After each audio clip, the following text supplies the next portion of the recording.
toddobaatan sannadood ayaa taahayseen taagu weyden tixraaca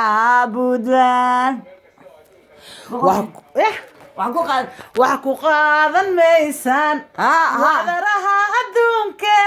weydiiya Puntland war hada runta ma isu sheegno waxa waaye haddii dadku iskaashado waa laga adkaanaya shabaab marka shabaab waxa waa wiilkooda gabadhooda dadka xamar daga ani qabiil ma sheegay dadka xamar daga dadka xamar baa hurda kuwa lacagta lahaa hurda بسم الله الرحمن الرحيم الحمد لله رب العالمين الحمد لله رب العالمين علشان Puntland taaniyadooda halkan aan ka diraya waxaan sheegayaa koonfur baan la hadlayaa koonfur ay kabihiina la baxa ku dayda Puntland gabdhi kibistii bay dubeen hilibkii bay dubeen caani bay dubeen guryo baa laga soo saaray duurkii baa laga qabtay intaas oo kun oo ajnabi ah jooga koonfur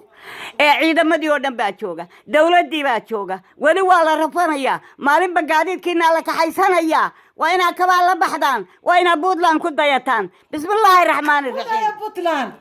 kudaya Puntland kudaya Puntland kudaya Puntland kudaya Puntland halkan waxaa ka soo hadlaya Soomaali hooyo Soomaali ah habli Soomaaliyeed ee isweyl ka soo jeedaan u nahay waanu gabownay hadda ciil baanu u dhimanay caasimad waa taan calankii ka taagnay waa taan dahabka yagii gadnay waa tii gabdhaha yagii la laayay maalin walba baraf baanu joognaa dabadahaanu joognaa guryaha yagii baa la haystaa guryaha yagii baa lagu jiraa meelaanu ku soo hirano ma haysano halkaasaanu ka oynaa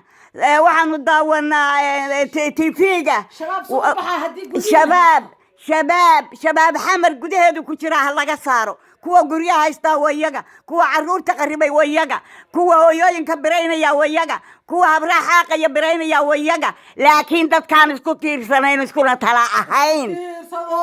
isku tiirsanoo taaga calankiina waa arkaysaan Puntland oo maamul goboleed ah